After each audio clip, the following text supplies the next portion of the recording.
I received an unfortunate email from Mark who said, "I am sick as a dog. What in the world can I do?" Stop and think about what happens when your body gets invaded by a microbe.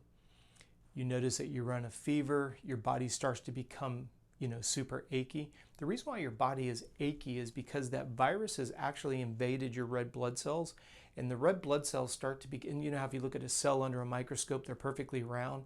The cells become jaded like a Chinese star. This is why you literally feel that achy feeling. So when the question comes up, what can I do once I become sick? The number one thing to focus on is stop feeding it sugar. If we have a petri dish and we drop a droplet of sugar water into the petri dish and then we expose it to a little bit of warmth, you have mold within 24 hours. I know it's not the most polite thing to stop and think about, but if you've come down with a virus, you've got an elevated heart rate, you've got a high stress score, you're achy, you may be running a fever, appetite may be suppressed, very first thing you need to do is you've got to starve it. You got to get you got to get rid of all white sugars out of your system. Literally white sugar, white potatoes, French fries. Fruits and vegetables they're okay because they're so high in nutrients and their sugar is what we consider low glycemic. You're not feeding the virus the way you are if you give it raw white sugar, essentially anything that's processed. The other thing that you can do is if you've been training with a heart rate monitor for an extended period of time and you have an up-to-date max heart rate spreadsheet and you know what your appropriate zones are, high and low of 1 through 5, take your heart rate up to zone 2, no higher. Now, you may find that, let's say you can ride your bicycle at 18 miles an hour in zone 2, you might only be able to ride 10 or 11 miles an hour in zone 2. Don't worry about the speed, stay focused on the intensity. The reason being is if you let the intensity get high, you run the risk of fatiguing the body even more so. Very important, don't pay attention to the pace, pay attention to the heart rate. It's all about stress. If the body's already under attack from a virus, you're trying to reduce the stress. You say, but Rob, why would you even entertain exercise? Because when you exercise, you slowly heat up the body naturally and you cook the virus. Notice that when you wake up in the middle of the night and the sheets are soaking wet, all you've done is you've essentially cooked the virus through low intensity exercise.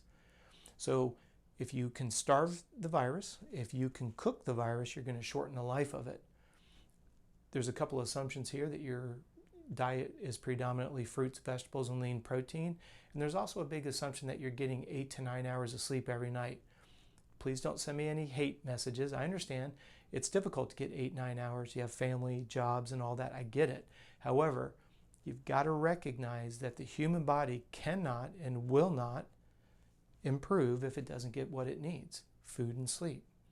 Ironically, when you stop and you think about why you got sick in the first place, your immune system got suppressed from inadequate food, inadequate sleep, inadequate hydration, intensity is too high, the duration is too long, and sleep is inadequate.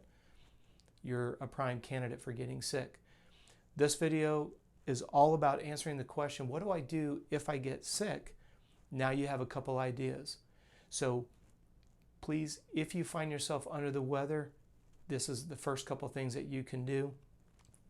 If you happen to have a question similar to Mark's, please feel free to send it in to me and my team.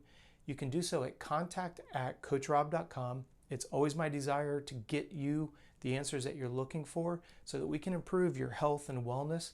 And if you're into athletics at all, improve that performance capability. If you liked the video, please subscribe. And if you want notification that there's more videos coming out, please turn on the notification.